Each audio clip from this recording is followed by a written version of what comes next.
Thank you for joining us at the 2022 Verbier Art Summit. Your inputs, received from all over the world, have been vital for rounding up the thoughts and ideas around the resource-hungry theme, focusing on art, ecology and resources. The title of the summit is Resource Hungry. What our impact as humans is on the natural environment, and in what way we can develop more sustainable and more conscious ways of dealing with the planet. And then the theme, which I think was in the air here from the previous summit, was one that was very much sort of topical for me and for the institution where I work, and it's something that we discuss continuously, largely because of this sort of very strong commitment that we have to land art and then preserving the landscapes around the works that we run, but also, I suppose, the fundamental way that we run our institution, which is hopefully, trying to be as green as we can. We use natural light, we have reused industrial buildings, and we think very carefully about how we sort of develop exhibitions and work with artists and their use of resources as well.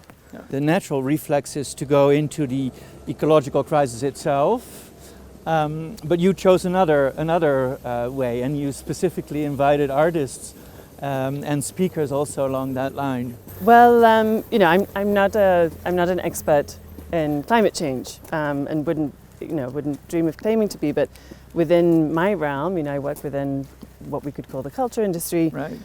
It's something that is of great significance, and I think isn't necessarily always discussed in the most strategic way, i.e. in terms of the sort of institutional structures and the way that we make work, send work around the world, store work, build museums. We like to talk about it in discussions, but we don't like to actually think about what we do. To actually go into action, or to think about what changes we need to make in our own life. It's a vast topic, as much as there are so many different areas that we could go into, it was thinking about what is specific to the work that we're doing. And I think a great deal of that comes down to resources, which is of course in itself also a giant topic. But I think it's necessary, or it was certainly necessary from my perspective, to focus in order to have, again, I suppose, hopefully an end result where people can really have a specific conversation about what they might be able to do, or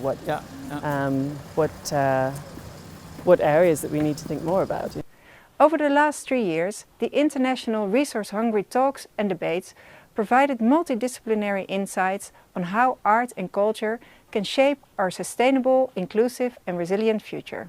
Together, we are finding a new way forward out of our resource-hungry era, with contributions spanning across the fields of art, design, architecture, engineering, philosophy, indigenous thinking, sustainable agriculture, environmental sciences and digital technology.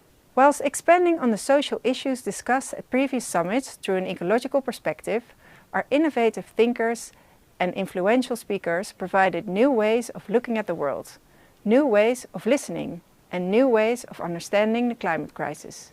Julie's Bicycle is founded on two ideas. One is that the climate crisis is in fact a cultural crisis, and two, that we cannot wait for the existing system, the status quo, to sort this out for us, because it can't. It brought us here. We've got to change the system. 20th century in productivism and materialism, so a producing individual but in a higher extent. A genius producing the most sophisticated product of all. So first of all, they are intrinsically related, and that means the resource-hungry mindset that drives the rest of society is also underlying the sphere of culture and art. It's not separated from that. So in that way, art in the first place is not necessarily part of the solution, but also part of the problem. Every time a tree is cut, I feel a real sense of grief, but I also see myself immediately pushing past that and kind of ignoring it. And I'm trying not to ignore that grief. How do we look at nature? How do we represent nature through the art and not through the colonizer gaze? Art has the possibility of breaking the kind of authoritarian spell we find ourselves as a society, as humanity. I really like the children, because the same thing in Venice Biennale, to have the children voices included in this dialogue about our future and our environment, because they're the ones who are going to inherit it. I think that change is already taking place. Mm-hmm. I think people are choosing to work more locally and recognizing that they don't necessarily have to travel, for instance. They don't necessarily need to use huge quantities of resource. The Anthropocene is understood as a new epoch in geological time, where for the first time it's the human activity that took over. It's the human activities that are now shaping our environment. It's not the geology anymore, it's us humans. Like Jessica Morgan said, as nations close borders, we realize more than ever that all humans are globally connected and that we share a collective responsibility when it comes to our resources, highlighting the importance of local actions leading to global impact. So this is an image of the lightning field, one of the works that we own and run out in New Mexico, an incredible work by Walter de Maria in New Mexico. And I think a great example, too, of the way in which these varying artists who worked in the 1970s beginning to explore the landscape and think about the land as an opportunity for making art, bringing people to these landscapes. Also, a sort of varying degree in which they touch the landscape. This, of course, it's a monumental piece. It's 1 mile by 1 kilometer. It's a sort of phenomenal scale. But at the same time, it's a very static work. It's required one conservation sort of attention in its 40-year lifespan.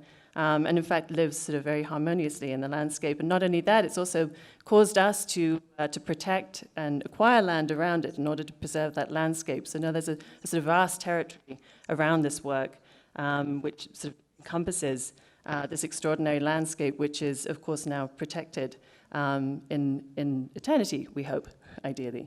It's a beautiful thing to see that when you look at the series of summits that have been there, like from what we did with the Stedelijk Museum, with the Size Matter, to Resource Hungry, were more than real, we are many, to Resource Hungry, there is something very interesting, there is some coherence in the themes, how they develop in a way. And I think that that kind of almost internal consequence which is in there, and the dialogue that continuously extend not only knowledge but also ways of interacting, that is definitely something which I find an ideal extension, add up, and part actually of the professional life.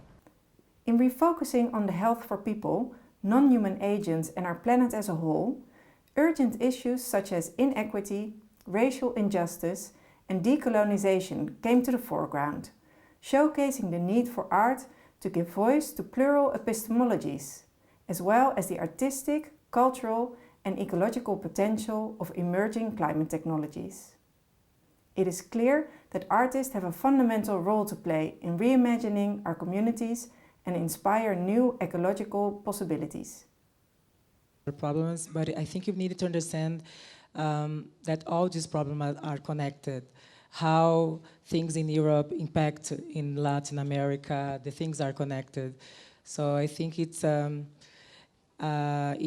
to think in a collective way. It's mostly what the quilombolas and the indigenous people are teaching to us, to work in a collective way, to think about the local and the global.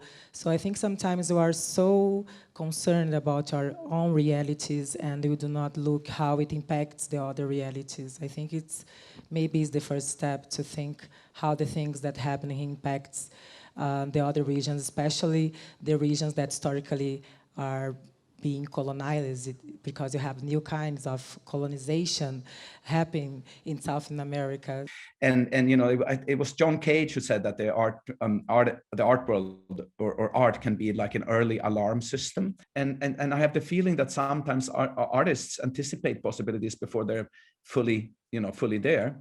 And philosophers, of course, are thinking about things that are not yet fully in place. The fact that cryptocurrencies and different ways of defining value and framing value and exchange has shifted into things that can cross borders without the same logistics, and certainly challenge, I guess, notions of the local and even kind of nation states ways of framing value has been really significant for me in terms of rethinking that. I think more and more people understand this need to see technology broader than simply efficiency and cost, and to see it as an ecosystem where there is humans and where there is machines. The human sciences are based on a concept of the human that we inherited from the early modern age. Humans as more than nature and as qualitatively different from or other than machines. And that this concept of the human doesn't work anymore. When all of the neurotransmitters in your brain are made by bacteria in your gut, when, you can, it's like a beautiful declination where what kinds of neurotransmitters you have depends on the food you eat. Actually, it depends on how the food was produced, because if synthetic nitrate is used, etc., it has consequences. So the human as such, as freestanding, as the thing that the human sciences study, is a harmony of illusions. It's completely untenable. Muitas vezes a gente foca numa questão individual e a gente não está focando na questão mesmo das grandes indústrias, desse oligopólio, não está focando em realmente no debate do capitalismo, né? De quem se beneficia, dos donos dos meios de produção, e como historicamente essas produções que não pensam por uma perspectiva sustentável, já é predatório historicamente. Se desprende, né? A arte, ela não se desprende dos processos que fazem parte da nossa vida.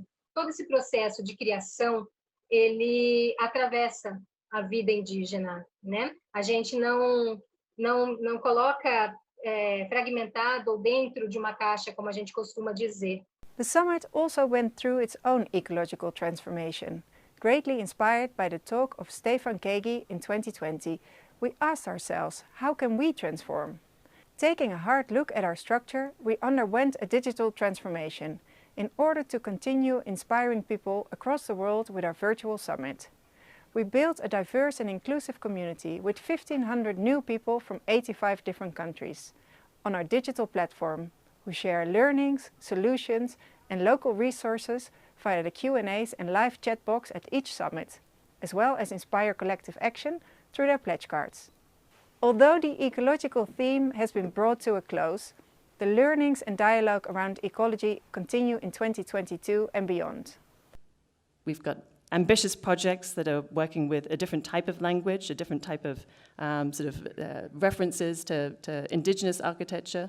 The work of Renzo Piano, quoting the local New Caledonian language, but I think perhaps far more interesting, the work of architects such as Mariam Kamara, working in Niger with this extraordinary marketplace, or indeed Marina Tabassum in Bangladesh, again producing new vernaculars with local materials with a completely different approach to architectural impact. Understanding architecture as shelter automatically assumes that the environment and nature is something out there. Yeah, can architecture intervene to make us more comfortable in the interior? But in intervening, you construct a concept of nature and the environment as something that you have to be protected from. Yeah, and so how architecture can kind of deconstruct this concept of shelter to allow different kinds of environmental conditions to register in our bodies.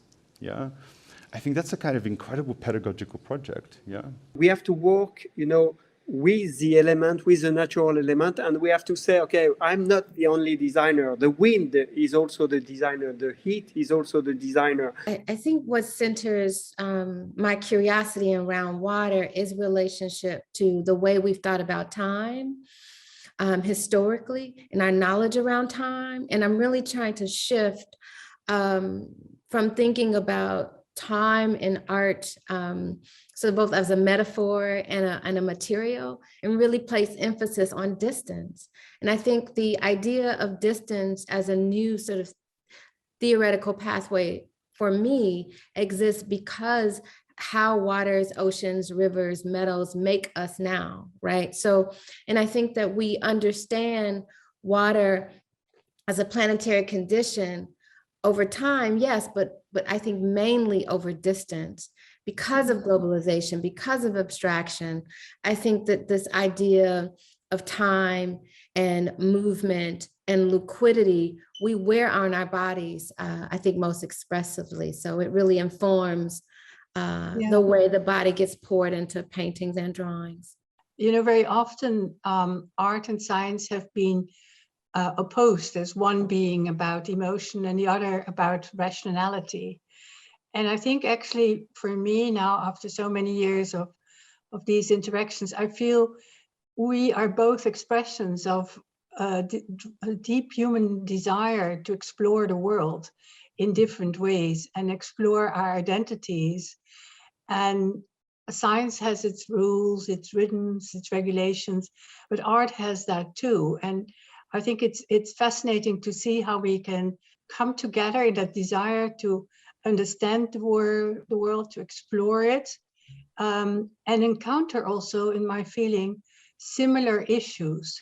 One of the issues I'm very interested in, and I see that a lot in art, and I think I see some of that in the little I know about your work, and that is the concept of serendipity, of chance coincidences, of things that you come across that you didn't know before, or even what we sometimes in science call masterful failures, things that you think are wrong or a mistake, and suddenly they turn out to be the best possible thing you can imagine. I think one of the problems with the environmental movement that's beginning to shift a bit, but still is pretty endemic to the whole movement and to the way people see it and to ecological thinking, is that it requires sacrifice, that we have to give things up. Right? We're going to give up our big trucks. We're going to, give up flying, like you were saying, Thierry. We have to deny things to ourselves. But I think one of the things I'm hearing here is, yes, perhaps, but there is a compensation. There is the joy that would come from that awareness, right? Even from something as simple as, how am I breathing? How much energy am I expending? And finding your connection to that world, to these beautiful creative possibilities that you are all talking about, I think there's a real, it's not a denial of life. It's a celebration of a better life, of a richer life, a deeper life, and a more joyful life. Needless to say, so much has happened since 2020. It's almost hard to compute the time between then and now. Most significantly, of course, the horrific toll that COVID-19 has taken and continues to impact us all. And the fact that, certainly at least here in the US, this impact has been so disproportionately affected the Black communities here and communities of color and the poor in ways that are still tragically unfolding. But at the same time, we've also had an incredible outpouring of justified protest and resistance, calling attention to systemic racism and demanding change. And speaking for my own institution, I think we've also experienced a really powerful shift in our thinking, a kind of refocus and centering our attention on people rather than things. And I'm really deeply grateful to the work that the community that I have at DIA has been undertaking. This summer, the second volume of our Resource Hungry publication will be launched. And starting in 2023, our summit will take a hybrid format, composed of an in-person and virtual event, bridging artistic and social distances globally without any environmental impact. And inevitably, our next theme will surely involve issues of ecology. And I have to say, I'm really excited how it develops, because to have every year give over to another institution and say, what are you thinking about? What would you like to be discussed in a broader context, and which people would you want to bring? Exactly. That is very beautiful. Yeah. Asked to summarize some of the points from 2020 that we learned, I noted the following: that we urgently need to learn from the light touch and holistic thinking of indigenous cultures that have cared for the land for generations. That we need to reassess the spaces, habits, structures, and systems of culture to find new ways to operate and new ways to experience. That nothing less than a total rethink of our values is needed. Summit 2022, que se dedica novamente à ideia de fome por recursos, e como essa fome tem criado estrago, e como é a nossa responsabilidade como artistas, como ativistas, como articuladores, diretores de instituições de cultura, colocar realmente a questão da ecologia na pauta diariamente, em todas as nossas ações. Eu agradeço muito. O planeta não está aí para dar recursos para a gente, né? O planeta está aí com um monte de vida, e nós somos uma dessas vidas, e que a gente tem que aprender a conviver com essas outras vidas, né? E tentar fazer com que a nossa existência aqui nesse planeta seja um pouco menos destrutiva, né, para os outros seres vivos. Essa espécie de devoração do mundo, ela nasce de dentro do nosso ser, ela não sai de outro lugar. Para a gente, talvez, buscar uma base sobre a qual refletir, seria interessante considerar que tudo o que acontece ao nosso redor nasce primeiro de um desejo pessoal, que às vezes se forma em onda e vira desejo coletivo, amplo, e que incide sobre a paisagem, o mundo que nós vivemos. I just want to say I think it's so important to find movements and organizations locally that address these issues and pick one organization and get involved with it. I think that can change everything. I really believe in the local in terms of movement building and change. And then I think over time that affects the global. I truly hope the contributions by the artists and innovative thinkers on the resource-hungry theme will also make you consider new ways forward. This is a time of great change. As nations look to rebuild their societies in the wake of COVID-19, art and culture can pave this new way forward. It is time to reconcile our culture with the natural world. Together, we can drive ecological change through art.